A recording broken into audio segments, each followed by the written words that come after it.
Today we are going to look at the Midas 32 board and how we can EQ somebody if we're new to this board. The first thing you need to understand is where are the buttons. So on here you have a couple different options as far as equalizing. You have this section right over here.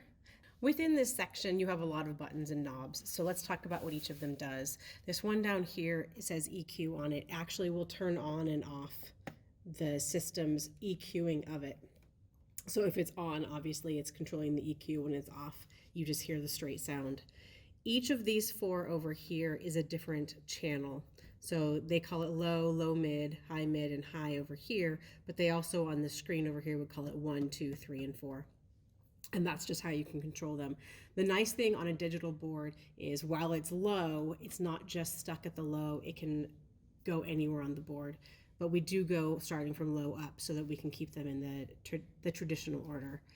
Once you've selected channel, the bottom one tells you your gain, how strong or it's either boosting it or cutting it out. The next one is your frequency, so where on the complete screen it would be going from left to right. And the top one is how wide or how narrow you're going to control on those sound bandwidths. Once we can control that, then we can go and actually change the sound. That is all of the equalizing controls. And then you also have those same options on the display screen at the bottom. I typically use the controls on the left because it's more intuitive for me.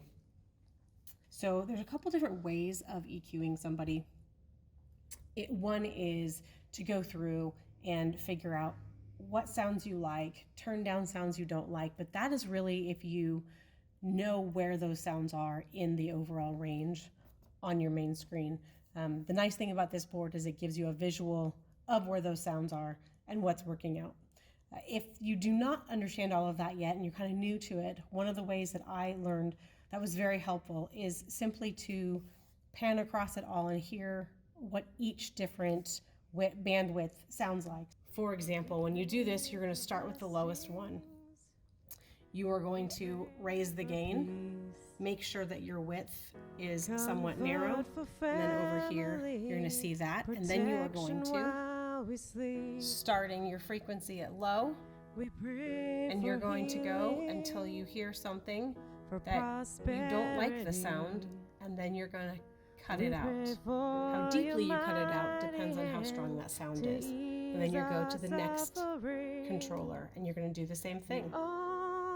So starting about where we left off, raise your gain up, run it across until you find a sound that you don't like, and it just makes it sound off or tinny, and drop it out. And you will continue all the way through all four of them until you find that you've gotten everything or you're out of controls to be able to do it. At the very bottom end, you have what's called a low cut, and on this board, the low cut is over here. A lot of this method is trial and error to see what sounds you like. If you have any questions, reach out in the comments below.